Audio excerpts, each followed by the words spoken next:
जी आयां नूं निੱਘਾ स्वागत। अज दा युग टैक्नोलॉजी का युग है। तकनीक हर पासे सानू घेरिया होया, तकरीबन हर पासे मशीनां ने, टैक्नीक्स ने, कंप्यूटर्स ने, इंटरनेट बैंकिंग, ऑनलाइन बैंकिंग, सब कुछ टैक्नोलॉजी।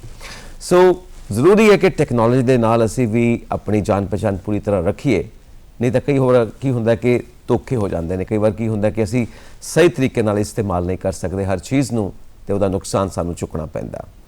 इस करके बहुत ज़्यादा ज़रूरी है अजकल के समय दे विच कंप्यूटर्स की, इंटरनेट की वरतों असी ठीक तरह करिए। सो इसे विषय को लैके असी अज तुहाडे सन्मुख होए हाँ कि कई साढ़े दर्शक इस चीज़ को पूरी तरह नहीं समझते, पूरी तरह नहीं जानते। हाँ, थोड़ी बहुत नॉलेज तो हरेक नूं हुंदी है, पर गहराई नाल जानना जरूरी है, क्योंकि जो सानू धोखा देंदे ने, जो साडे नाल फ्रॉड खेड जाते हैं इस लाइन दे विच, वो बहुत गहराई नाल इस चीज़ को समझते हैं। इस करके साडे वास्ते भी जरूरी है गहराई नाल इस चीज़ को समझिए। सो अज इस विषय के उत्ते जानकारी देने वास्ते साडे नाल स्टूडियोज़ दे विच मौजूद ने डॉक्टर CP कंबोज, जो कि सहायक प्रोफैसर ने ते कंप्यूटर लेखक ने, पंजाबी यूनिवर्सिटी पटियाला तो। वेलकम टू द शो, बहुत बहुत स्वागत करते हैं थोड़ा। बहुत बहुत शुक्रिया जी, तुसीं मौका दिता जी। सजरी सवेर दे विच थोड़े वर्गे जो गैस्ट साडे नाल हुंदे ने, मेहमान साडे नाल हुंदे ने एक नवे विषय दे नाल, ते साडे दर्शकों दे विच खास उत्सुकता हुंदी है कि अज की होने वाला नवा। सो कंप्यूटर का युग है, इंटरनेट का युग है, और असी इस चीज़ को गहराई नाल समझना चाहते हैं, इसकी सही वरतों करना चाहते हैं। पहला तो ये समझाओ इसकी सही वरतों है कि, क्योंकि आम लोग तो सारी वरतों असी सारे करते हैं, मोबाइल पर भी, हर कंप्यूटर पर भी, इंटरनेट कैफे भी जाने, घर भी असी कंप्यूटर्स रखे हुए हैं, लैपटॉप रखे हुए हैं। सही वरतों की है, सही वरतों का महत्व की है, की गहराई की है इसकी? जी बिल्कुल ठीक है। पहला तो मुबारक देना कि बहुत अच्छा ये विषा तुसीं चुनिया है। तो कंप्यूटर का इस्तेमाल असी सारे करते हैं, इंटरनेट का इस्तेमाल सारे करते हैं, पर सुरੱਖਿਅਤ वरतों इंटरनेट की किवें कीती जाए, ਉਹਦੇ ਲਈ पूरे संसार भर ਦੇ ਵਿੱਚ एक सेफर इंटरनेट डे मनाया जाता है हर साल दूसरे महीने दूसरे हफ्ते के दूसरे दिन। सो वो दिन सानू याद करांदा है कि असी इंटरनेट का जिहड़ा बड़ा अंधाधुंध इस्तेमाल लगातार हर चीज़ दे विच इस्तेमाल कर रहे हैं।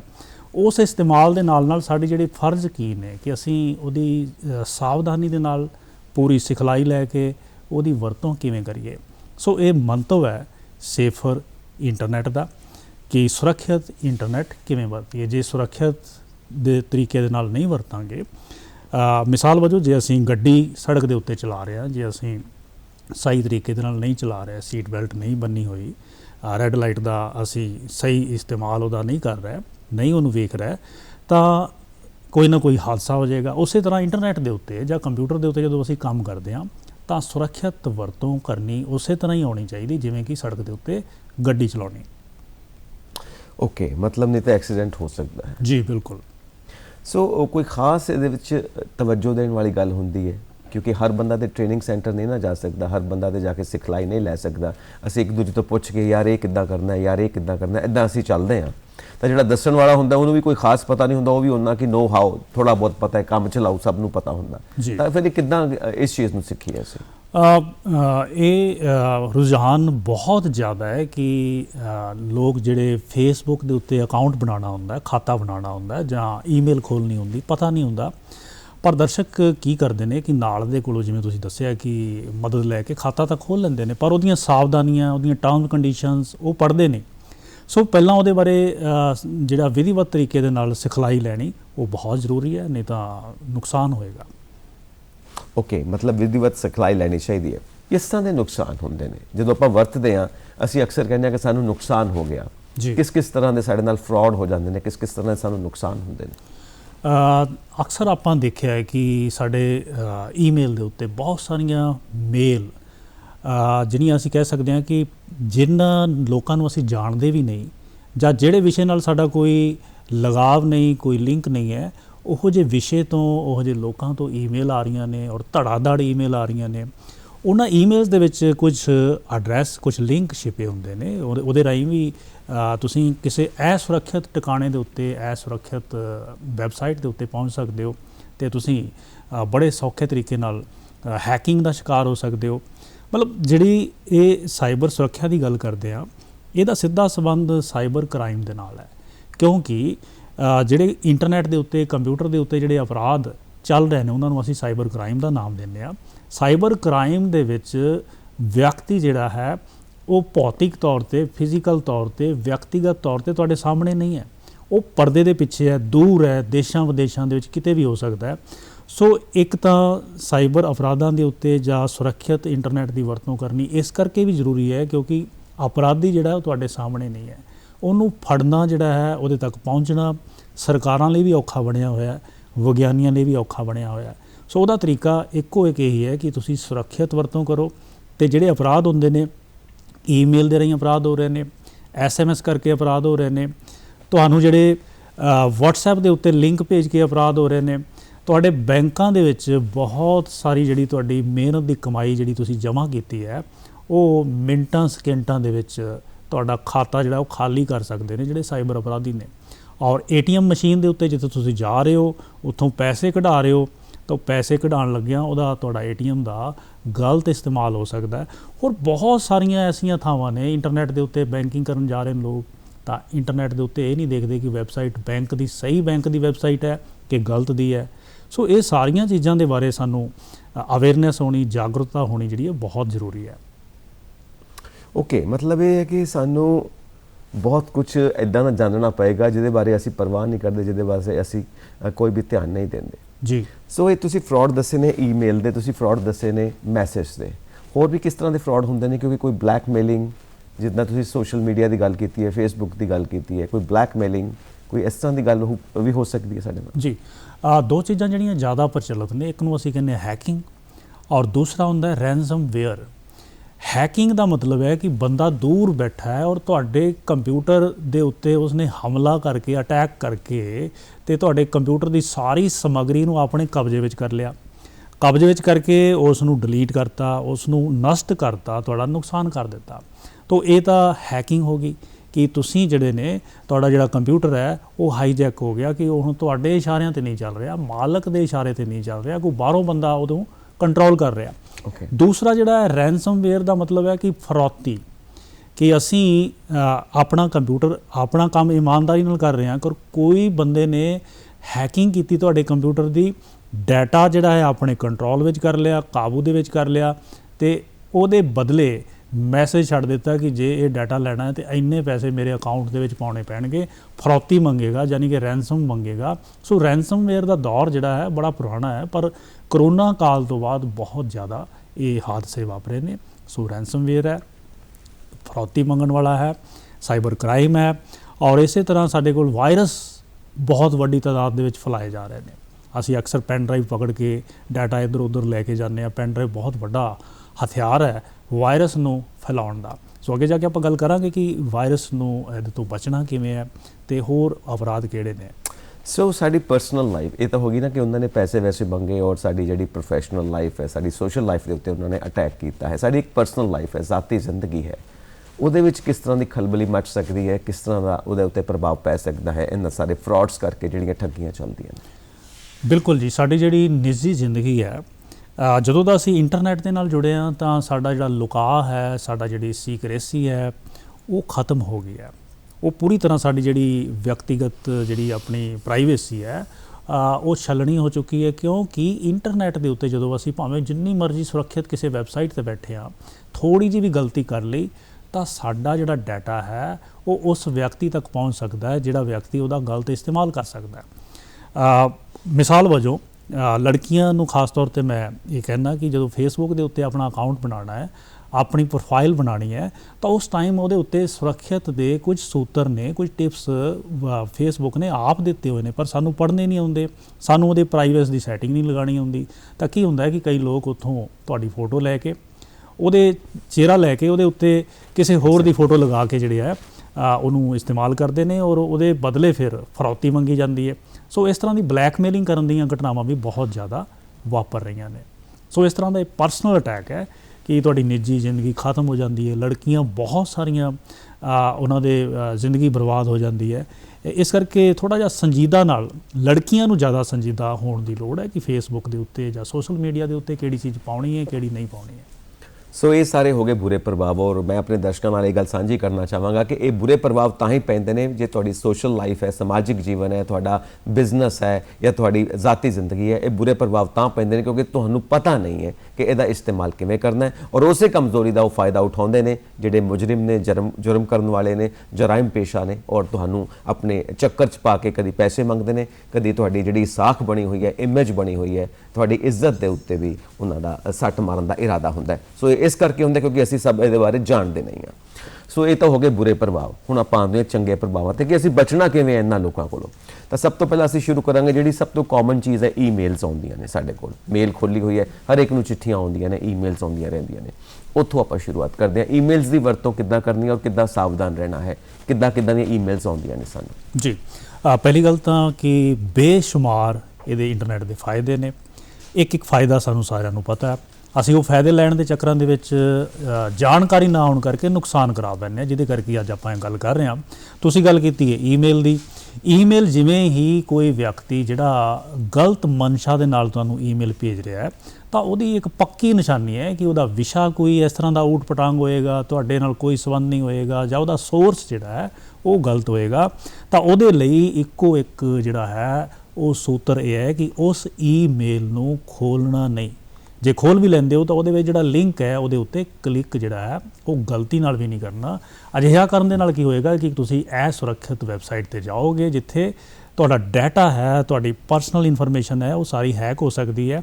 ਉੱਥੇ ਬਹੁਤ ਸਾਰੇ ਤਰ੍ਹਾਂ ਦੇ ਉਹਨਾਂ ਦੇ ਆਪਣੇ ਸੌਫਟਵੇਅਰ ਨੇ ਜਿਹੜੇ ਟਰੇਸ ਕਰਦੇ ਨੇ, ਨਾਲ ਤੁਹਾਡੀ ਮੋਨੀਟਰਿੰਗ ਕਰ ਰਹੇ ਨੇ। ਸੋ ਇਸ ਚੀਜ਼ ਤੋਂ ਬਚਣਾ ਹੈ ਤੇ ਉਹਦੇ ਲਈ ਇਲਾਜ ਇਹ ਹੈ ਕਿ ਉਹ ਈਮੇਲ ਵਾਰ-ਵਾਰ ਤੁਹਾਨੂੰ ਨਾ ਆਏ ਤਾਂ ਈਮੇਲ ਨੂੰ ਖੋਲ੍ਹ ਕੇ, ਜੇ ਤੁਸੀਂ ਕੰਪਿਊਟਰ ਦੇ ਉੱਤੇ ਖੋਲ੍ਹ ਰਹੇ ਹੋ ਤਾਂ ਸੱਜੇ ਹੱਥ 3 ਬਿੰਦੀਆਂ ਦਾ ਨਿਸ਼ਾਨ, ਸੈਟਿੰਗ ਦਾ ਨਿਸ਼ਾਨ ਆਉਂਦਾ ਹੈ, ਉੱਥੇ ਕਲਿੱਕ ਕਰਕੇ ਤੁਸੀਂ ਬਲੌਕ ਵਾਲਾ ਜਿਹੜਾ ਹੈ ਆਪਸ਼ਨ ਲੈ ਲੈਣੀ ਹੈ ਤਾਂ ਤੁਹਾਡੀ ਈਮੇਲ ਉਸ ਸੋਰਸ ਤੋਂ ਆਉਣੀ ਉਸ ਤੋਂ ਬਾਅਦ ਬੰਦ ਹੋ ਜਾਏਗੀ।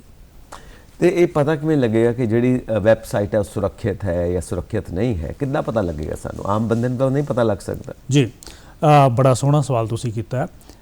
ਵੈਬਸਾਈਟ ਸੁਰੱਖਿਅਤ ਹੈ ਕਿ ਨਹੀਂ, ਇਹ ਖਾਸ ਤੌਰ 'ਤੇ ਅਸੀਂ ਪੈਸੇ ਦੇ ਸੰਬੰਧ ਵਿੱਚ ਸੋਚਦੇ ਹਾਂ। ਖਾਸ ਤੌਰ 'ਤੇ ਜਦੋਂ ਅਸੀਂ ਨੈੱਟ ਬੈਂਕਿੰਗ ਕਰਨ ਜਾ ਰਹੇ ਹਾਂ, ਇੰਟਰਨੈਟ ਦੇ ਉੱਤੇ ਬੈਂਕ ਦੀ ਵੈਬਸਾਈਟ ਖੋਲ੍ਹਣੀ ਹੈ, SBI ਦੀ ਖੋਲ੍ਹਣੀ ਹੈ ਜਾਂ ਹੋਰ ਕੋਈ ਖੋਲ੍ਹਣੀ ਹੈ, ਤਾਂ 2 ਸੂਤਰ ਨੇ ਦਰਸ਼ਕੋ ਉਹਦੇ ਲਈ ਕਿ ਵੈਬਸਾਈਟ ਤੁਹਾਡੀ ਸੁਰੱਖਿਅਤ ਹੈ ਜਾਂ ਨਹੀਂ ਹੈ।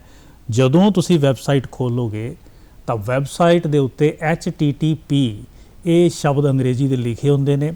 HTTP ਦੇ ਨਾਲ S ਸ਼ਬਦ ਜੇ ਲਿਖਿਆ ਹੋਇਆ ਤਾਂ ਇਟ ਮੀਨਸ ਸਿਕਿਉਰ ਹੈ, ਸੁਰੱਖਿਅਤ ਹੈ। ਔਰ ਦੂਸਰੀ ਨਿਸ਼ਾਨੀ ਹੈ ਕਿ HTTP ਦੇ ਖੱਬੇ ਹੱਥ ਇੱਕ ਤਾਲੇ ਦਾ ਨਿਸ਼ਾਨ ਬਣਿਆ ਹੁੰਦਾ, ਹਰੇ ਰੰਗ ਦਾ ਬੰਦ ਤਾਲਾ ਜੇ ਤੁਹਾਨੂੰ ਦਿਖ ਰਿਹਾ ਹੈ ਔਰ HTTPS ਲਿਖਿਆ ਹੈ ਤਾਂ ਵੈਬਸਾਈਟ ਸੁਰੱਖਿਅਤ ਹੈ, ਤੁਹਾਨੂੰ ਚਿੰਤਾ ਕਰਨ ਦੀ ਜ਼ਰੂਰਤ ਨਹੀਂ ਹੈ। ਫਿਰ ਵੀ ਜੇ ਬੈਂਕ ਦੀ ਵੈਬਸਾਈਟ ਖੋਲ੍ਹਣੀ ਹੈ ਤਾਂ ਸਿੱਧਾ ਬਰਾਊਜ਼ਰ ਦੀ ਐਡਰੈਸ ਬਾਰ ਦੇ ਉੱਤੇ ਪੂਰਾ ਜਿਹੜਾ ਹੈ ਨਾਮ ਤੁਹਾਨੂੰ ਵੈਬਸਾਈਟ ਦਾ ਪਤਾ ਹੋਵੇ। ਉਹਨੂੰ ਗੂਗਲ 'ਤੇ ਕਦੇ ਵੀ ਸਰਚ ਨਾ ਕਰੋ। ਹੋ ਸਕਦਾ ਹੈ ਕਿ ਉਹਦੇ ਨਾਮ ਵਰਗੀ ਭੁਲੇਖਾ ਪਾਉਣ ਵਾਲੀ ਕੋਈ ਹੋਰ ਵੈਬਸਾਈਟ ਤੁਸੀਂ ਖੋਲ੍ਹ ਬੈਠੋ। ਸੋ ਇਸ ਕਰਕੇ ਜਿਵੇਂ SBI online.com ਹੈ ਜਾਂ ਹੋਰ ਕਿਸੇ ਬੈਂਕ ਦੀ ਹੈ ਤਾਂ ਉਹਦਾ ਨਾਮ ਤੁਹਾਨੂੰ ਯਾਦ ਹੋਵੇ ਔਰ ਸਿੱਧਾ ਬਰਾਊਜ਼ਰ ਦੇ ਉੱਤੇ ਨਾਮ ਹੀ ਟਾਈਪ ਕੀਤਾ ਜਾਏ। ਓਕੇ, ਇੱਕ ਸਪੈਮ ਮੇਲਸ ਵੀ ਕਈ ਵਾਰ ਅਸੀਂ ਦੇਖਦੇ ਆਉਂਦੀਆਂ ਨੇ ਸਾਨੂੰ। ਜੀ, ਉਹਨਾਂ ਬਾਰੇ ਜ਼ਰਾ ਦੱਸੋ। ਆਪਾਂ ਜਿਵੇਂ ਪਹਿਲਾਂ ਗੱਲ ਕੀਤੀ ਹੈ ਕਿ ਜਿਹੜੀਆਂ ਅਨਵਾਂਟਿਡ ਮੇਲਸ ਨੇ ਜਿਨ੍ਹਾਂ ਦੀ ਸਾਨੂੰ ਜ਼ਰੂਰਤ ਨਹੀਂ, ਲੋਕ ਸਾਨੂੰ ਕਿਸੇ ਨਾ ਕਿਸੇ ਜਾਲ ਦੇ ਵਿੱਚ, ਮੋਹ ਮਾਇਆ ਦੇ ਜਾਲ ਦੇ ਵਿੱਚ, ਮਕੜ ਜਾਲ ਦੇ ਵਿੱਚ ਫਸਾਉਣ ਦੇ ਲਈ ਉਹ ਸਾਨੂੰ ਮੇਲ ਕਰਦੇ ਨੇ, ਜਾਂ ਫਿਰ ਕਿਸੇ ਚੀਜ਼ ਦੀ, ਕਿਸੇ ਉਤਪਾਦ ਦੇ ਜਿਹੜੇ ਹੈ ਪ੍ਰਮੋਸ਼ਨ ਦੇ ਲਈ, ਉਹਦੀ ਮਸ਼ਹੂਰੀ ਦੇ ਲਈ ਸਾਨੂੰ ਮੇਲ ਕਰਦੇ ਨੇ। ਸਾਡਾ ਉਹਦੇ ਨਾਲ ਕੋਈ ਸੰਬੰਧ ਨਹੀਂ ਹੁੰਦਾ। ਆਮ ਤੌਰ 'ਤੇ ਤਾਂ ਫਿਲਟਰ ਲੱਗੇ ਹੋਏ ਨੇ ਜੀਮੇਲ ਦੇ ਵਿੱਚ ਜਾਂ ਯਾਹੂ ਦੇ ਵਿੱਚ, ਉਹ ਆਪਣੇ ਆਪ ਹੀ ਜਿਹੜੀਆਂ ਅਜਿਹੀਆਂ ਮੇਲ ਨੇ ਉਹਨਾਂ ਨੂੰ ਸਪੈਮ ਵਾਲੇ ਫੋਲਡਰ ਵਿੱਚ ਆਪਣੇ ਆਪ ਸਿੱਟੀ ਜਾਂਦੀਆਂ ਨੇ। ਪਰ ਕਈ ਵਾਰੀ ਉਹਨਾਂ ਦੀ ਪਛਾਣ 'ਚ ਨਹੀਂ ਆਉਂਦਾ ਤਾਂ ਉਹਨੂੰ ਤੁਸੀਂ ਸਪੈਮ ਦੇ ਵਿੱਚ ਸ਼ਾਮਲ ਕਰ ਸਕਦੇ ਹੋ ਜਾਂ ਜਿਵੇਂ ਮੈਂ ਕਿਹਾ ਕਿ ਉਹਨੂੰ ਬਲੌਕ ਕਰ ਸਕਦੇ ਹੋ। ਸੋ ਇਹੋ ਜਿਹੀਆਂ ਈਮੇਲ ਦੇ ਉੱਤੇ ਤਵੱਜੋ ਨਹੀਂ ਦੇਣੀ ਚਾਹੀਦੀ। ਸਮਾਂ ਵੀ ਵੇਸਟ ਹੁੰਦਾ ਸਾਡਾ ਤੇ ਸਾਡਾ ਪੈਸਾ ਵੀ ਖਰਾਬ ਹੋ ਸਕਦਾ ਕਿਉਂਕਿ ਲਾਲਚ ਵਿੱਚ ਅਸੀਂ ਪੈ ਜਾਂਦੇ ਹਾਂ। ਫਿਰ ਜੀ, ਜਿਸ ਤਰ੍ਹਾਂ ਸਾਨੂੰ ਬਜ਼ੁਰਗ ਕਹਿੰਦੇ ਨੇ ਨਾ, ਮੋਹ ਮਾਇਆ 'ਚ ਨਹੀਂ ਪੈਣਾ। ਡਾਕਟਰ ਸਾਹਿਬ ਵੀ ਉਹੀ ਗੱਲ ਕਹਿ ਰਹੇ ਨੇ ਕਿ ਮੋਹ ਮਾਇਆ ਦੇ ਜਾਲ 'ਚ ਅਸੀਂ ਫਸ ਜਾਂਦੇ ਹਾਂ ਤੇ ਗਲਤੀ ਕਰ ਬੈਠਦੇ ਹਾਂ। ਸੋ ਫਿਲਹਾਲ ਇੱਕ ਗੀਤ ਬਿਲਕੁਲ ਤਿਆਰ ਹੈ, ਆਪਾਂ ਗੀਤ ਦਾ ਆਨੰਦ ਲੈਂਦੇ ਹਾਂ। ਉਸ ਤੋਂ ਬਾਅਦ ਆਪਾਂ ਆਪਣੇ ਵਿਸ਼ੇ ਤੇ ਵਾਪਸ ਆਵਾਂਗੇ। ਹਲੋ ਜੀ, ਗੀਤ ਦਾ ਆਨੰਦ ਲਓ।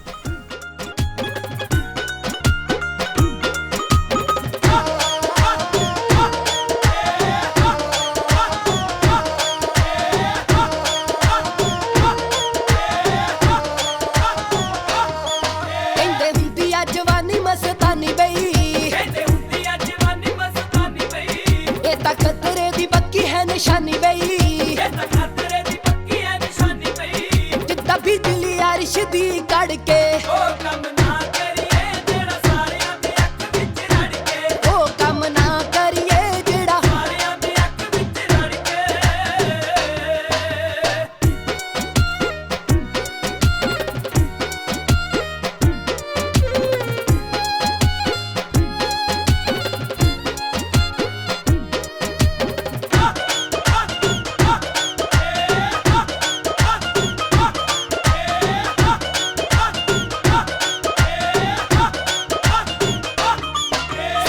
यारा दियां मित्रों बियारियां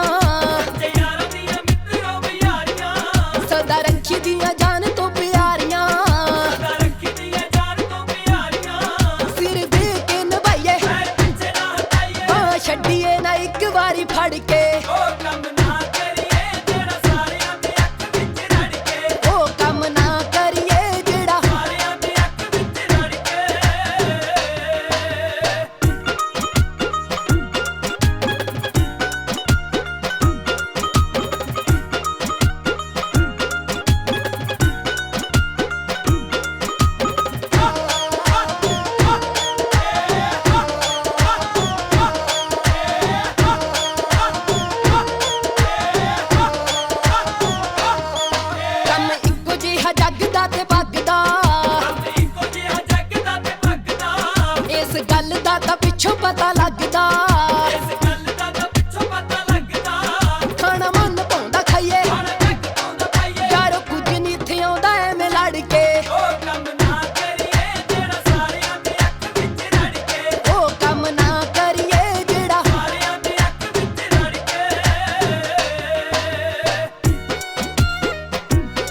ਤੁਸੀਂ ਦੇਖ ਰਹੇ ਹੋ ਪ੍ਰੋਗਰਾਮ ਗੱਲਾਂ ਤੇ ਗੀਤ। ਅੱਜ ਅਸੀਂ ਕੰਪਿਊਟਰ ਤੇ ਇੰਟਰਨੈਟ ਦੀ ਸੁਰੱਖਿਅਤ ਵਰਤੋਂ ਬਾਰੇ ਗੱਲਬਾਤ ਕਰ ਰਹੇ ਹਾਂ। ਸਾਡੇ ਨਾਲ ਸਟੂਡੀਓਜ਼ ਦੇ ਵਿੱਚ ਮੌਜੂਦ ਨੇ ਡਾਕਟਰ ਸੀਪੀ ਕੰਪੋਚ ਜੋ ਕਿ ਸਹਾਇਕ ਪ੍ਰੋਫੈਸਰ ਨੇ ਤੇ ਕੰਪਿਊਟਰ ਲੇਖਕ ਨੇ ਪੰਜਾਬੀ ਯੂਨੀਵਰਸਿਟੀ ਪਟਿਆਲਾ ਤੋਂ। ਸੋ ਤੁਸੀਂ ਇਹ ਬੈਂਕਿੰਗ ਦੀ ਗੱਲ ਵੀ ਸਾਨੂੰ ਦੱਸ ਦਿੱਤੀ ਹੈ ਔਰ ਈਮੇਲਸ ਦੀ ਗੱਲ ਵੀ ਸਾਨੂੰ ਦਿੱਤੀ ਹੈ, ਪਰ ਉਹਦੇ ਵਿੱਚ ਵੀ ਕੋਈ ਡਿਟੇਲਸ ਨੇ ਜਿਹੜੀਆਂ ਅਸੀਂ ਜਾਣਨਾ ਚਾਹਾਂਗੇ। ਪਰ ਸਭ ਤੋਂ ਪਹਿਲਾਂ ਤਾਂ ਅਸੀਂ ਇੱਕ ਗੱਲ ਤੁਹਾਡੇ ਕੋਲੋਂ ਜਿਹੜੀ ਖਾਸ ਪੁੱਛਣਾ ਚਾਹੁੰਦੇ ਹਾਂ। ਅਸੀਂ ਕੋਈ ਵੀ ਚੀਜ਼ ਯੂਜ਼ ਕਰੀਏ ਉਹਦੇ ਵਾਸਤੇ ਇੱਕ ਪਾਸਵਰਡ ਇਸਤੇਮਾਲ ਕਰਦੇ ਹਾਂ। ਕਈ ਵਾਰ ਪਾਸਵਰਡ ਅਸੀਂ ਬਹੁਤ ਈਜ਼ੀ ਰੱਖ ਲੈਂਦੇ ਹਾਂ, ਸਾਡਾ ਜਨਮ ਤਰੀਕ ਕਿਹੜੀ ਹੈ, ਬੱਚਿਆਂ ਦੇ ਨਾਂ ਦੇ ਉੱਤੇ, ਹੈ ਨਾ, ਬੜਾ ਈਜ਼ੀ, ਜਿਹੜਾ ਕੋਈ ਵੀ ਬੰਦਾ ਫੜ ਸਕਦਾ ਹੈ। ਤੇ ਫਿਰ ਜਿਹੜੇ ਐਕਸਪਰਟਸ ਨੇ ਉਹ ਕਹਿੰਦੇ ਨੇ ਇਹਦੀ ਖਾਸ ਵਰਤੋਂ ਧਿਆਨ ਦੇਣਾ ਹੈ। ਇਹ ਕਿਸ ਤਰ੍ਹਾਂ ਇੱਕ ਵਧੀਆ ਪਾਸਵਰਡ ਅਸੀਂ ਬਣਾ ਸਕਦੇ ਹਾਂ? ਬਿਲਕੁਲ ਠੀਕ ਹੈ ਦਰਸ਼ਕੋ, ਪਾਸਵਰਡ ਦੇ ਸੰਬੰਧ ਵਿੱਚ ਅਸੀਂ ਬਹੁਤ ਜ਼ਿਆਦਾ ਗੰਭੀਰ ਨਹੀਂ ਹੈਗੇ। ਬਹੁਤ ਸਾਰੀਆਂ ਦੁਨੀਆ ਦੇ ਵਿੱਚ ਸਟੱਡੀਜ਼ ਹੋਈਆਂ ਨੇ ਜਿਹੜੀਆਂ ਉਹ ਦੱਸਦੀਆਂ ਨੇ ਕਿ ਪਾਸਵਰਡ ਦਾ ਨਾਮ ਹੀ ਪਾਸਵਰਡ ਰੱਖਿਆ ਹੁੰਦਾ ਲੋਕਾਂ ਨੇ, ਜਾਂ ਆਪਣੇ ਨਾਮ ਦੇ ਨਾਲ 1 2 3 4। ਸੋ ਇਹਦਾ ਮਤਲਬ ਅਸੀਂ ਗੰਭੀਰ ਨਹੀਂ, ਗੰਭੀਰ ਹੋਣਾ ਚਾਹੀਦਾ ਹੈ। ਔਰ ਕਈ ਵਾਰੀ ਹਾਸੋਹੀਣੀ ਗੱਲ ਇਹ ਹੋ ਜਾਂਦੀ ਕਿ ਲੋਕਾਂ ਨੇ ਆਪਣੇ ਕੰਪਿਊਟਰ ਦੀ ਸਕਰੀਨ ਦੇ ਉੱਤੇ ਇੱਕ ਸਲਿੱਪ ਲਗਾਈ ਹੁੰਦੀ, ਉਹਦੇ ਉੱਤੇ ਪਾਸਵਰਡ ਲਿਖਿਆ ਹੁੰਦਾ। ਕਿਉਂ ਲਿਖਿਆ ਹੁੰਦਾ? ਕਹਿੰਦੇ ਜੀ ਅਸੀਂ ਭੁੱਲ ਜਾਂਦੇ ਹਾਂ। ਸੋ ਇਹ ਚੀਜ਼ਾਂ ਸਾਨੂੰ ਨਹੀਂ ਕਰਨੀਆਂ ਚਾਹੀਦੀਆਂ। ਪਾਸਵਰਡ ਹਮੇਸ਼ਾ ਗੁੰਝਲਦਾਰ, ਲੰਬਾ, ਘੱਟੋ ਘੱਟ 8 ਅੰਕਾਂ ਦਾ ਜਾਂ ਅੱਖਰਾਂ ਦਾ ਹੋਵੇ, ਗੁੰਝਲਦਾਰ ਹੋਵੇ ਔਰ ਲਗਾਤਾਰ ਤੁਸੀਂ ਬਦਲਦੇ ਰਹੋ। ਮਹੀਨੇ 2 ਮਹੀਨਿਆਂ ਬਾਅਦ ਉਹਨੂੰ ਬਦਲਦੇ ਰਹੋ। ਔਰ ਜਿਹੜਾ ਉਹਦੇ ਵਿੱਚ ਗੁੰਝਲ ਪਾਣੀ ਹੈ, ਜਿਹੜਾ ਉਹਨੂੰ ਕੰਪਲੈਕਸ ਪਾਉਣਾ ਹੈ, ਕੰਪਲੈਕਸਿਟੀ ਕਰਨੀ ਹੈ, ਉਹਦੇ ਲਈ ਇਕੱਲੇ ਅੰਕ ਨਹੀਂ, ਇਕੱਲੇ ਸ਼ਬਦ ਨਹੀਂ, ਉਹਦੇ ਵਿੱਚ ਕੁਝ ਅੰਕਾਂ ਦਾ ਰਲੇਵਾਂ ਕਰੋ। ਕੁਝ ਸਪੈਸ਼ਲ ਕਰੈਕਟਰ ਜਿਵੇਂ ਕਿ ਸਟਾਰ ਹੈ, @ ਹੈ, ਉਹਨਾਂ ਦੀ ਵਰਤੋਂ ਕਰਕੇ ਹੀ ਪਾਸਵਰਡ ਰੱਖੋ। ਉਹਦੇ ਲਈ ਤੁਸੀਂ ਆਪਣੇ ਨਾਮ ਦੇ ਕੁਝ ਅੱਖਰ ਲੈ ਸਕਦੇ ਹੋ, ਗੱਡੀ ਦਾ ਨੰਬਰ, ਫੋਨ ਦਾ ਨੰਬਰ, ਕੁਝ ਚੀਜ਼ਾਂ ਨੂੰ ਰਲਾ ਮਿਲਾ ਕੇ। ਪਾਸਵਰਡ ਇੰਨਾ ਔਖਾ ਨਾ ਹੋਵੇ ਕਿ ਖੁਦ ਤੁਸੀਂ ਵੀ ਭੁੱਲ ਜਾਓ, ਇੰਨਾ ਸੌਖਾ ਨਾ ਹੋਵੇ ਕਿ ਹਰ ਇੱਕ ਬੰਦਾ ਉਸ ਪਾਸਵਰਡ ਦਾ ਅੰਦਾਜ਼ਾ ਲਗਾ ਲੈ। ਸੋ ਪਾਸਵਰਡ ਇਹ ਬਹੁਤ ਜ਼ਰੂਰੀ ਹੈ। ਇਸ ਤੋਂ ਵੀ ਅਗਲੀ ਗੱਲ ਜਿਹੜੀ ਮੈਂ ਕਹਿੰਦਾ ਕਿ ਜਦੋਂ ਵੀ ਤੁਸੀਂ ਈਮੇਲ ਅਕਾਊਂਟ ਬਣਾਉਂਦੇ ਹੋ, ਫੇਸਬੁੱਕ ਖਾਤਾ ਬਣਾਉਂਦੇ ਹੋ ਜਾਂ ਕੋਈ ਚੰਗੀ ਐਪ ਇੰਸਟਾਲ ਕਰਦੇ ਹੋ, ਤਾਂ ਤੁਹਾਡੇ ਉਸ ਐਪ ਨੂੰ ਜਾਂ ਉਸ ਵੈਬਸਾਈਟ ਨੂੰ ਦੋਹਰੀ ਸੁਰੱਖਿਆ ਦੀ ਪਰਤ ਮੁਹੱਈਆ ਕਰਵਾਉਣ ਦੇ ਲਈ ਸਾਡੇ ਕੋਲ 2 ਸਟੈਪ ਅਥੈਂਟੀਕੇਸ਼ਨ ਨਾਂ ਦੀ ਇੱਕ ਚੀਜ਼ ਹੁੰਦੀ ਹੈ। 2 ਸਟੈਪ ਅਥੈਂਟੀਕੇਸ਼ਨ ਨਾਂ ਤੋਂ ਸਪਸ਼ਟ ਹੈ ਕਿ 2 ਪਰਤਾਂ ਦੇ ਵਿੱਚ ਤੁਹਾਡੀ ਸਿਕਿਉਰਿਟੀ ਹੈ। ਸੋ ਉਹ ਜ਼ਰੂਰ ਲਗਾ ਲੈਣੀ ਚਾਹੀਦੀ ਹੈ। ਅੱਜ ਹੀ ਦਰਸ਼ਕਾਂ ਨੂੰ ਮੈਂ ਗੁਜ਼ਾਰਿਸ਼ ਕਰਾਂਗਾ ਕਿ ਅੱਜ ਹੀ ਜੇ ਤੁਸੀਂ ਜੀਮੇਲ ਅਕਾਊਂਟ ਖੋਲ੍ਹਿਆ, ਜੇ ਫੇਸਬੁੱਕ ਜਾਂ ਸੋਸ਼ਲ ਮੀਡੀਆ ਦੇ ਉੱਤੇ ਹੈਗੇ ਹੋ, ਤਾਂ 2 ਸਟੈਪ ਅਥੈਂਟੀਕੇਸ਼ਨ ਨੂੰ ਔਨ ਕਰੋ। ਉਹਦੇ ਨਾਲ ਕੀ ਹੋਏਗਾ ਕਿ ਇੱਕ ਤਾਂ ਤੁਹਾਡਾ ਪਾਸਵਰਡ ਸਿੱਧਾ ਪਹਿਲਾਂ ਮੰਗਦਾ ਸੀ ਔਰ ਤੁਹਾਡਾ ਅਕਾਊਂਟ ਖੁੱਲ੍ਹ ਜਾਂਦਾ ਸੀ। ਹੁਣ ਤੁਸੀਂ 2 ਸਟੈਪ ਅਥੈਂਟੀਕੇਸ਼ਨ ਦੇ ਨਾਲ ਆਪਣੇ ਮੋਬਾਈਲ ਨੂੰ ਲਿੰਕ ਕਰ ਸਕਦੇ ਹੋ ਔਰ ਜਦੋਂ ਵੀ ਤੁਸੀਂ ਆਪਣਾ ਖਾਤਾ ਖੋਲੋਗੇ ਤਾਂ ਪਹਿਲਾਂ ਇੱਕ OTP ਤੁਹਾਡੇ ਮੋਬਾਈਲ ਦੇ ਵਿੱਚ SMS ਆਊਗਾ, ਉਹ SMS ਭਰੋਗੇ ਤਾਂ ਖੁੱਲ੍ਹੇਗਾ। ਇਹਦਾ ਮਤਲਬ ਕਿ ਹੁਣ ਕੋਈ ਉਹ ਬੰਦਾ ਜਿਹੜਾ ਅਪਰਾਧੀ ਕਿਸਮ ਦਾ ਹੈ, ਜਿਹੜਾ ਤੁਹਾਡੇ ਖਾਤੇ ਦੇ ਨਾਲ ਛੇੜਛਾੜ ਕਰਨਾ ਚਾਹੁੰਦਾ ਹੈ, ਉਹ ਨਹੀਂ ਕਰ ਸਕੇਗਾ ਕਿਉਂਕਿ ਉਹਦੇ ਕੋਲ OTP ਨਹੀਂ ਹੋਏਗਾ। ਸੋ ਅਥੈਂਟੀਕੇਸ਼ਨ ਕਰਨੀ ਬਹੁਤ ਲਾਜ਼ਮੀ ਹੈ। ਸੋ ਇਹ ਤਾਂ ਹੋ ਗਿਆ ਪਾਸਵਰਡ ਔਰ 2 ਸਟੈਪ ਆਥੈਂਟੀਕੇਸ਼ਨ ਜਿਹੜੇ ਈਮੇਲਸ ਵਾਸਤੇ ਹੈ। ਇੱਕ ਅਸੀਂ ਗੱਲ ਕਰਾਂਗੇ ਜਿਹੜੀਆਂ ਅੱਜ ਕੱਲ੍ਹ ਪੇਮੈਂਟਸ ਆਪਾਂ ਆਨਲਾਈਨ ਪੇਮੈਂਟਸ ਕਰਦੇ ਹਾਂ, ਕਿਤੇ ਵੀ ਜਾਂਦੇ ਹਾਂ, ਪੈਟਰੋਲ ਪਵਾਇਆ ਹੈ ਜਾਂ ਕਿਤੇ ਹੋਰ ਵੀ ਮਾਰਕੀਟ ਦੇ ਵਿੱਚ ਸ਼ਾਪਿੰਗ ਕਰਦੇ ਪਏ ਹਾਂ, ਸਵਾਈਪ ਕਰਵਾ ਦਿੰਦੇ ਹਾਂ ਕਾਰਡ, ਉਹ ਵੀ ਅਸੀਂ ਖਾਸ ਤਵੱਜੋ ਨਹੀਂ ਦਿੰਦੇ। ਐਕਸਪਰਟਸ ਕਹਿੰਦੇ ਨੇ ਕਿ ਜਦੋਂ ਸਵਾਈਪ ਵੀ ਕਰਨਾ ਕਾਰਡ ਦਾ, ਉਹ ਵੀ ਖਾਸ ਧਿਆਨ ਰੱਖਣਾ ਹੈ ਆਨਲਾਈਨ ਪੇਮੈਂਟਸ ਵਾਸਤੇ। ਇਹ ਜ਼ਰਾ ਟਿਪਸ ਦਿਓ ਸਾਨੂੰ ਕਿੱਦਾਂ ਕਰਨਾ ਚਾਹੀਦਾ। ਦੇਖੋ, ਜਦੋਂ ਅਸੀਂ ਆਨਲਾਈਨ ਪੇਮੈਂਟਸ ਕਰਦੇ ਹਾਂ, ਸਾਡੇ ਕੋਲ ਪਹਿਲੀ ਗੱਲ ਹੈ ਕਿ ਨੈਟ ਬੈਂਕਿੰਗ ਰਾਹੀਂ, दूसरी है UPI ऐप यानी कि पेटीएम, गूगल पे ਜਾਂ ਹੋਰ ਕਈ ਐਪ ਨੇ ਜਿਹੜੀ UPI ਦੀ ਸੁਵਿਧਾ ਸਾਨੂੰ ਦਿੰਦੀਆਂ ਨੇ। ਤੀਜਾ ਅਸੀਂ ਜਿਹੜਾ ਸਵੈਪ ਕਰਦੇ ਹਾਂ। ਇਹਨਾਂ ਤਿੰਨਾਂ ਦੇ ਵਿੱਚੋਂ ਮੈਂ ਨਹੀਂ ਕਹਿ ਰਿਹਾ, ਮਾਹਿਰ ਕਹਿੰਦੇ ਨੇ ਕਿ ਜੇ ਤੁਸੀਂ ਆਨਲਾਈਨ ਜਿਹੜੀ ਹੈ ਪੇਮੈਂਟ ਕਰਨੀ ਹੈ ਤਾਂ ਤਰਜੀਹ ਕਿਹਨੂੰ ਦਿਓਗੇ? ਸਭ ਤੋਂ ਪਹਿਲੇ ਨੰਬਰ 'ਤੇ ਤੁਹਾਨੂੰ ਤਰਜੀਹ ਦੇਣੀ ਚਾਹੀਦੀ ਹੈ ਨੈਟ ਬੈਂਕਿੰਗ ਨੂੰ। ਤੁਹਾਡੇ ਕੋਲ ਪਾਸਵਰਡ, ਬੈਂਕ ਦਾ ID ਹੋਵੇ, ਨੈਟ ਬੈਂਕਿੰਗ ਨੂੰ ਪਹਿਲ ਦਿਓ। UPI ਜਿਹੜੀ ਪੇਮੈਂਟ ਕਰਨੀ ਹੈ, ਪੇਟੀਐਮ ਦੇ ਰਾਹੀਂ ਕਰਨੀ ਹੈ ਜਾਂ ਗੂਗਲ ਪੇ ਦੇ ਰਾਹੀਂ ਕਰਨੀ ਹੈ ਜਾਂ ਕਿਸੇ ਹੋਰ ਤਰੀਕੇ ਰਾਹੀਂ ਕਰਨੀ ਹੈ, ਜੇ ਤਾਂ ਉਹ ਤੁਸੀਂ ਸੁਰੱਖਿਅਤ ਰੱਖੀ ਹੋਈ ਹੈ, ਐਪ ਆਪਣੇ ਆਪ ਦੇ ਵਿੱਚ ਸੁਰੱਖਿਅਤ ਨੇ, ਭਰੋਸਾ ਹੈ, ਪਰ ਤੁਸੀਂ ਜੇ ਉਹਦੇ ਵਿੱਚ ਇਹ ਆਪਸ਼ਨ ਪਾ ਰੱਖੀਏ ਕਿ ਆਟੋਮੈਟਿਕਲੀ ਜਿਹੜਾ ਪਾਸਵਰਡ ਹੈ ਜਾਂ OTP ਆਟੋਮੈਟਿਕਲੀ ਫਿਲ ਹੋ ਜਾਏ, ਜਾਂ ਤੁਸੀਂ ਕਹਿੰਦੇ ਹੋ ਕਿ ਜੇ ਮੋਬਾਈਲ ਕਿਸੇ ਬੰਦੇ ਨੂੰ ਤੁਸੀਂ ਦੇ ਦਿਓ ਖੋਲ੍ਹ ਕੇ ਅਤੇ ਉਹ ਤੁਹਾਡੀ ਪੇਟੀਐਮ ਤੱਕ ਵੀ ਆਪਣੇ ਆਪ ਪਹੁੰਚ ਜਾਵੇ, ਤਾਂ ਫਿਰ ਗਲਤ ਹੈ। ਤਾਂ ਉੱਥੇ ਤੁਹਾਨੂੰ ਇੱਕ ਤਾਂ ਇਹ ਕਰਨਾ ਪਊਗਾ ਕਿ ਜਿਹੜੀ ਪੇਟੀਐਮ ਜਾਂ ਜਿਹੜੀਆਂ ਐਪ ਨੇ ਉਹਦੇ ਉੱਤੇ ਵੀ ਇੱਕ ਵੱਖਰਾ ਪਾਸਵਰਡ ਲਗਾਓ, ਪੈਟਰਨ ਲਗਾਓ ਕਿ ਉਹਨੂੰ ਸਿਰਫ ਤੁਸੀਂ ਖੋਲ੍ਹ ਸਕੋ। ਔਰ ਜਿਹੜਾ ਸਵੈਪ ਕਰਨ ਲੱਗਿਆ ਬੜੀ ਸਾਵਧਾਨੀ ਵਰਤੋ ਅਤੇ ਤਰਜੀਹ ਦਿਓ ਕਿ ਨੈਟ ਬੈਂਕਿੰਗ, ਜੇ ਤੁਸੀਂ ਕਿਤੇ ਫਾਰਮ ਭਰ ਰਹੇ ਹੋ, ਫੀਸ ਭਰ ਰਹੇ ਹੋ, ਤਾਂ ਨੈਟ ਬੈਂਕਿੰਗ ਜੇ ਤੁਹਾਡੀ ਚੱਲਦੀ ਹੈ ਤਾਂ ਬਹੁਤ ਵਧੀਆ ਗੱਲ ਹੈ, ਨਹੀਂ ਤਾਂ UPI ਪੇਮੈਂਟ ਤੁਸੀਂ ਕਰ ਸਕਦੇ ਹੋ। ਪਰ UPI ਪੇਮੈਂਟ ਦੇ ਲਈ ਤੁਹਾਡੀ ਐਪ ਜਿਹੜੀ ਉਹ ਸੁਰੱਖਿਅਤ ਹੋਣੀ ਚਾਹੀਦੀ, ਉਹੀ 2 ਸਟੈਪ ਅਥੈਂਟੀਕੇਸ਼ਨ ਵਾਲੀ ਲਿੰਕ ਕੀਤੀ ਹੋਈ ਹੋਣੀ ਚਾਹੀਦੀ ਹੈ। ਜੀ, ਅੱਜ ਕੱਲ੍ਹ ਅਸੀਂ ਜ਼ਿਆਦਾ ਪ੍ਰਚਲਨ ਹੈਗਾ ਕਿ ਪਲਾਸਟਿਕ ਮਨੀ ਦਾ ਇਸਤੇਮਾਲ ਕਰਨਾ। ਸਾਡੇ ਕਾਰਡਸ ਬਣੇ ਹੋਏ ਨੇ, ਕਈ ਵਾਰ ਅਸੀਂ ਜਦੋਂ ਪੇਮੈਂਟਸ ਕਰਦੇ ਹਾਂ, ਕਈ ਐਸੀਆਂ ਸਾਈਟਸ ਨੇ ਜੋ ਉਹ ਕਾਰਡਸ ਦੀਆਂ ਡੀਟੇਲਸ ਨੂੰ ਆਪਣੇ ਕੋਲ ਸੇਵ ਕਰ ਲੈਂਦੀਆਂ ਨੇ। ਜੀ। ਸੋ ਉਹ ਸੇਫਰ ਹੈ ਜਾਂ ਉਹ ਫਿਰ ਬਾਅਦ ਵਿੱਚ ਡਿਲੀਟ ਕਰ ਦੇਣੀਆਂ ਚਾਹੀਦੀਆਂ ਨੇ ਸਾਨੂੰ? ਦੇਖੋ, ਤੁਸੀਂ ਆਪਣੇ ਮੋਬਾਈਲ ਦੇ ਵਿੱਚ ਜੇ ਡਿਟੇਲਸ ਰੱਖ ਰਹੇ ਹੋ, ਕਾਰਡ ਦੀਆਂ ਡਿਟੇਲ ਰੱਖ ਰਹੇ ਹੋ ਜਾਂ ਕੋਈ ਪਰਸਨਲ ਡਾਟਾ ਰੱਖ ਰਹੇ ਹੋ, ਕਈ ਲੋਕ ਪਾਸਵਰਡ ਵੀ ਆਪਣੇ ਮੋਬਾਈਲ ਦੇ ਵਿੱਚ ਸੇਵ ਕਰ ਲੈਂਦੇ ਨੇ। ਉਹ ਇੱਕ ਚੰਗਾ ਰੁਝਾਨ ਨਹੀਂ ਹੈ। ਜੇ ਤੁਹਾਡਾ ਮੋਬਾਈਲ ਹੈਕ ਹੋ ਜਾਂਦਾ ਹੈ ਤਾਂ ਪਾਸਵਰਡ ਵੀ ਨਾਲ ਚਲੇਗਾ। ਔਰ ਅਗਲੀ ਗੱਲ ਜਿਹੜੀ ਮੈਂ ਕਹਿਣੀ ਭੁੱਲ ਗਿਆ ਕਿ ਕਈ ਲੋਕ ਕਈ ਸਾਰੇ ਖਾਤਿਆਂ ਦਾ ਇੱਕੋ ਹੀ ਪਾਸਵਰਡ ਰੱਖ ਲੈਂਦੇ ਨੇ, ਯਾਨੀ ਕਿ SBI ਦਾ ਖਾਤਾ ਜਿਹੜਾ ਪਾਸਵਰਡ ਹੈ ਉਹ ਵੀ ਸੇਮ, ਫੇਸਬੁੱਕ ਦਾ ਵੀ ਸੇਮ, Gmail ਦਾ ਵੀ ਸੇਮ। ਤਾਂ ਜੇ ਇੱਕ ਪਾਸਵਰਡ ਪਤਾ ਲੱਗ ਗਿਆ ਤਾਂ ਇਹਦਾ ਮਤਲਬ ਸਾਰੇ ਹੀ ਤੁਹਾਡੇ ਕਰੈਕ ਹੋ ਗਏ। ਤਾਂ ਪ੍ਰੈਕਟੀਕਲ ਬਹੁਤ ਸਾਰੀਆਂ ਐਗਜ਼ਾਮਪਲ, ਬਹੁਤ ਸਾਰੀਆਂ ਖਬਰਾਂ ਰੋਜ਼ ਅਸੀਂ ਪੜ੍ਹ ਰਹੇ ਹਾਂ, ਇਹਦੇ ਤੋਂ ਸਾਨੂੰ ਬਚਣਾ ਚਾਹੀਦਾ ਹੈ। ਅਤੇ ਜਿਹੜਾ ਪਾਸਵਰਡ ਹੈ ਉਹ ਹਮੇਸ਼ਾ, ਜਿਵੇਂ ਪਹਿਲਾਂ ਕਿਹਾ ਕਿ ਗੁੰਝਲਦਾਰ ਸਾਨੂੰ ਰੱਖਣਾ ਚਾਹੀਦਾ ਹੈ ਤੇ ਬਦਲਦੇ ਰਹਿਣਾ ਚਾਹੀਦਾ। ਤੇ ਇਹ ਡਿਟੇਲਸ ਜੋ ਮੈਂ ਪੁੱਛ ਰਿਹਾ ਸੀ, ਕੋਈ ਸਾਈਟਸ ਡਿਟੇਲਸ ਆਪਣੇ ਕੋਲ ਸੇਵ ਕਰਦੀਆਂ ਨੇ? ਦੇਖੋ, ਬਹੁਤ ਸਾਰੇ ਅਦਾਰਿਆਂ ਦੇ ਵਿੱਚ ਸਾਡਾ ਡਾਟਾ ਪਿਆ ਹੈ। ਅਸੀਂ ਦੂਰ ਨਾ ਜਾਈਏ। ਤੁਸੀਂ ਕਿਸੇ ਆਨਲਾਈਨ ਸਾਈਟ ਦੇ ਉੱਤੋਂ ਕੋਈ ਚੀਜ਼ ਖਰੀਦ ਲਈ ਤਾਂ ਤੁਹਾਡੀ ਪਰਸਨਲ ਡਿਟੇਲ ਉੱਥੇ ਚਲੀ ਗਈ, ਤਾਂ ਉੱਥੇ ਇਹੀ ਕਿਹਾ ਜਾਂਦਾ ਹੈ ਕਿ ਤੁਸੀਂ ਬਹੁਤ ਹੀ ਮਾਨਤਾ ਪ੍ਰਾਪਤ, ਜਿਹਦੇ 'ਤੇ ਭਰੋਸਾ ਹੈ, ਉਹਨਾਂ ਕੰਪਨੀਆਂ ਤੋਂ ਹੀ ਆਨਲਾਈਨ ਸਮਾਨ ਖਰੀਦੋ। ਦੂਜੀਆਂ ਜਿਹੜੀਆਂ ਕੰਪਨੀਆਂ ਨੇ ਉਹ ਸਮਾਨ ਵੇਚਣ ਜਾਂ ਖਰੀਦਣ ਦੇ ਨਾਮ ਦੇ ਉੱਤੇ ਤੁਹਾਡਾ ਡਾਟਾ ਜਿਹੜਾ ਹੈ ਉਹ ਇਕੱਠਾ ਕਰ ਰਹੀਆਂ ਨੇ ਅਤੇ ਅੱਗੇ ਵੇਚ ਰਹੀਆਂ ਨੇ। ਜਿਹੜੇ ਲੋਕ ਫਰਾਡ ਕਰਨ ਵਾਲੇ ਨੇ, ਉਹ ਤੁਹਾਨੂੰ ਫੋਨ ਆਉਂਦਾ ਕਿ ਤੁਹਾਨੂੰ ਤਾਂ ਕ੍ਰੈਡਿਟ ਕਾਰਡ ਅਸੀਂ ਨਵਾਂ ਦੇਣ ਵਾਲੇ ਹਾਂ, ਤੁਹਾਨੂੰ ਤਾਂ ਲਾਟਰੀ ਨਿਕਲ ਗਈ। ਹੁਣ ਉਹਨਾਂ ਲੋਕਾਂ ਨੂੰ ਤੁਹਾਡਾ ਫ਼ੋਨ ਨੰਬਰ ਕਿਵੇਂ ਪਤਾ ਲੱਗਦਾ? ਉਹ ਇਹਨਾਂ ਵੈਬਸਾਈਟਸ ਤੋਂ ਪਤਾ ਲੱਗਦਾ ਹੈ। ਸੋ ਕਦੇ ਵੀ ਲਾਟਰੀ ਦੇ ਚਾਂਸ ਦੇ ਵਿੱਚ ਨਹੀਂ ਆਉਣਾ। ਅੱਜ ਦੇ ਇਸ ਯੁੱਗ ਦੇ ਵਿੱਚ ਤੁਹਾਡੀ ਖੁਦ ਦੀ ਮਿਹਨਤ ਦੀ ਕਮਾਈ ਤੁਹਾਨੂੰ ਜੇ ਸਹੀ ਟਾਈਮ 'ਤੇ ਮਿਲ ਜਾਂਦੀ ਹੈ ਤਾਂ ਬਹੁਤ ਵੱਡੀ ਗੱਲ ਹੈ। ਇਹ ਸਮਝੋ ਕਿ ਤੁਸੀਂ ਬੜੀ ਵੱਡੀ ਕਿਸਮਤ ਵਾਲੋ, ਤੁਹਾਨੂੰ ਲਾਟਰੀ ਮਿਲ ਗਈ, ਲਾਟਰੀ ਨਿਕਲ ਗਈ, ਖੁਸ਼ ਹੋ ਗਿਆ, ਤਾਂ ਉਹਦੇ ਵਿੱਚ ਤੁਸੀਂ ਉਲਟਾ ਜਾਲ 'ਚ ਫਸ ਜਾਓਗੇ ਔਰ ਆਪਣਾ ਹੀ ਖਾਤਾ ਜਿਹੜਾ ਉਹ ਖਾਲੀ ਕਰਵਾ ਬੈਠੋਗੇ। ਸੋ ਉਸ ਭਰਮ ਜਾਲ ਦੇ ਵਿੱਚ ਕਦੇ ਨਹੀਂ ਪੈਣਾ। ਅਤੇ ਹਮੇਸ਼ਾ ਜਿਹੜੀ ਹੈ ਆਨਲਾਈਨ ਬੈਂਕਿੰਗ ਕਰਨੀ ਹੈ ਜਾਂ ਆਨਲਾਈਨ ਕੋਈ ਚੀਜ਼ ਖਰੀਦਣੀ ਹੈ ਤਾਂ ਉਹ ਜਿਹੜੀਆਂ ਵਧੀਆ ਵੈਬਸਾਈਟਸ, ਨਾਮੀ ਵੈਬਸਾਈਟਾਂ ਨੇ, ਉੱਥੋਂ ਹੀ ਕਰੋ। ਇਹੀ ਇਸ ਚੀਜ਼ ਤੋਂ ਬਚਣ ਦਾ ਇਲਾਜ ਹੈ। ਓਕੇ, ਚਲੋ ਇਹ ਤਾਂ ਹੁਣ ਸਾਰੀਆਂ ਪੇਮੈਂਟਸ ਨਾਲ ਰਿਲੇਟਡ ਗੱਲਾਂ ਹੋ ਗਈਆਂ। ਇੱਕ ਚੀਜ਼ ਜਿਹੜੀ ਸੋਸ਼ਲ ਮੀਡੀਆ, ਉਸਦੀ ਅਸੀਂ ਵਰਤੋਂ ਸਾਰੇ ਕਰਦੇ ਹਾਂ, ਕੋਈ ਖਾਸ ਟਿਪਸ? ਇੰਸਟਾਗ੍ਰਾਮ ਹੈ ਸਾਡੇ ਕੋਲ, ਫੇਸਬੁੱਕ ਹੈ ਸਾਡੇ ਕੋਲ, ਟਵਿੱਟਰ ਹੈ ਸਾਡੇ ਕੋਲ, ਜੀ ਜੀ ਜੀ ਖਾਸ ਕੋਈ ਟਿਪਸ ਉਹਨਾਂ ਨੂੰ ਵਰਤਣ ਵਾਸਤੇ ਤਾਂ ਕਿ ਸਾਡਾ ਕੋਈ ਨਾਜਾਇਜ਼ ਫਾਇਦਾ ਨਾ ਚੁੱਕ ਸਕੇ? ਜੀ, ਸੋਸ਼ਲ ਮੀਡੀਆ ਤੋਂ ਪਹਿਲਾਂ ਇੱਕ ਚੀਜ਼ ਸ਼ਾਇਦ ਅਸੀਂ ਜੇ ਭੁੱਲ ਨਾ ਜਾਈਏ, ATM ਦੇ ਉੱਤੇ, ATM ਬੂਥ ਦੇ ਉੱਤੇ ਜਦੋਂ ਅਸੀਂ ਜਾਂਦੇ ਆ ਓਕੇ, ਤਾਂ ਉਦੋਂ ਵੀ ਸਾਨੂੰ ਬੜੀ ਸਾਵਧਾਨੀ ਦੇ ਨਾਲ ਉੱਥੇ ਕੰਮ ਕਰਨਾ ਚਾਹੀਦਾ, ਕਿਉਂਕਿ ਉੱਥੇ ਜਿਹੜੇ ਖਾਂਚੇ ਦੇ ਵਿੱਚ ਅਸੀਂ ਕਾਰਡ ਪਾ ਕੇ ਕਾਰਡ ਨੂੰ ਅਸੀਂ ਰੀਡ ਕਰਵਾਉਂਦੇ ਆ, ਉਸ ਖਾਂਚੇ ਦੇ ਵਿੱਚ ਇੱਕ ਮਸ਼ੀਨ ਬਣ ਗਈ ਅੱਜ ਕੱਲ੍ਹ ਜਿਹਨੂੰ ਅਸੀਂ ਕਹਿੰਦੇ ਆ ਸਕੀਮਰ। ਉਹ ਸਕੀਮਰ ਜਿਹੜੇ ਨੇ ਉਹ ਅਪਰਾਧੀ ਲਗਾ ਦਿੰਦੇ ਨੇ। ਤੁਸੀਂ ਜਦੋਂ ਵੀ ਕਾਰਡ ਪਾਇਆ, ਉਹ ਸਕੀਮਰ ਨੇ ਉਸ ਨੂੰ ਸਕੈਨ ਕਰ ਲਿਆ।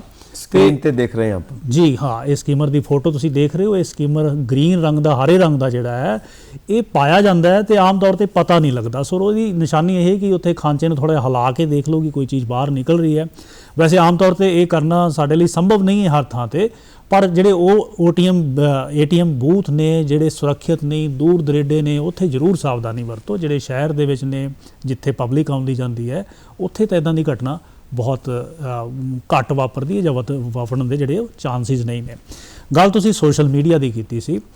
ਸੋਸ਼ਲ ਮੀਡੀਆ ਦੇ ਵਿੱਚ ਸਭ ਤੋਂ ਜ਼ਿਆਦਾ ਜਿਹੜਾ ਵਰਤਿਆ ਜਾਣ ਵਾਲਾ ਸੋਸ਼ਲ ਮੀਡੀਆ ਅੱਜ ਕੱਲ੍ਹ WhatsApp ਹੈ, ਪਰ WhatsApp ਨਾਲੋਂ Facebook ਦੇ ਉੱਤੇ ਅਪਰਾਧ ਜਿਹੜੇ ਨੇ, ਜਾਂ ਜਿਹੜਾ ਆਪਾਂ ਕਹੀਏ ਕਿ ਉਹ ਸੁਰੱਖਿਅਤ ਦੀ ਜਿਹੜੀ ਭਾਵਨਾ ਹੈ ਉਹ ਜ਼ਿਆਦਾ ਹੈ। ਉਹਦੇ ਵਿੱਚ ਬਹੁਤ ਸਾਰੀਆਂ ਜਿਹੜੀਆਂ ਪੋਸਟਾਂ ਨੇ ਉਹ ਇੱਦਾਂ ਦੀਆਂ ਹੁੰਦੀਆਂ ਨੇ ਕਿ ਜਿਹੜੀਆਂ ਭੜਕਾਊ ਕਿਸਮ ਦੀਆਂ, ਜਾਂ ਸਮਾਜ ਦੇ ਵਿੱਚ ਸਮਾਜ ਨੂੰ ਵੰਡਣ ਦੀਆਂ, ਜਾਂ ਜਾਤੀ ਭੇਦਭਾਵ ਵਾਲੀਆਂ, ਕੁੜੱਤਣ ਪੈਦਾ ਕਰਨ ਵਾਲੀਆਂ, ਜਾਂ ਅਸੱਭਿਅਕ ਕਿਸਮ ਦੀਆਂ ਹੁੰਦੀਆਂ ਨੇ ਕਿ ਪੂਰੀ ਪਰਿਵਾਰ ਦੇ ਵਿੱਚ, ਫੈਮਿਲੀ ਦੇ ਵਿੱਚ ਅਸੀਂ ਪੜ੍ਹ ਸੁਣ ਵੇਖ ਨਹੀਂ ਸਕਦੇ। ਉਹਦੇ ਲਈ ਪੰਜਾਬੀ ਖਾਸ ਤੌਰ ਤੇ ਹਮੇਸ਼ਾ ਖਾਮੋਸ਼ ਰਹਿੰਦੇ ਨੇ, ਚੁੱਪ ਰਹਿੰਦੇ ਨੇ। ਤੇ ਉੱਥੇ ਮੈਂ ਇਹ ਗੱਲ ਕਹਾਂਗਾ ਕਿ ਕੋਈ ਪੋਸਟ ਸੋਸ਼ਲ ਮੀਡੀਆ ਤੇ ਤੁਹਾਨੂੰ ਗਲਤ ਲੱਗਦੀ ਹੈ ਤਾਂ ਉਹਨੂੰ ਫੇਕ ਰਿਪੋਰਟ ਕਰਨਾ ਬਹੁਤ ਜ਼ਰੂਰੀ ਹੈ। ਤੁਸੀਂ ਪੋਸਟ ਦੇ ਸੱਜੇ ਹੱਥ 3 ਬਿੰਦੀਆਂ ਵਾਲਾ ਸੈਟਿੰਗ ਵਾਲੇ ਨਿਸ਼ਾਨ ਦੇ ਉੱਤੇ ਜਾ ਕੇ ਉਹਨੂੰ ਰਿਪੋਰਟ ਕਰੋ ਕਿ ਇਹ ਫੇਕ ਹੈ। ਸੋ ਜਦੋਂ ਫੇਕ ਰਿਪੋਰਟਸ ਕੁਛ ਜਾਣਗੀਆਂ ਉਹ ਬੰਦ ਹੋ ਜਾਏਗੀ।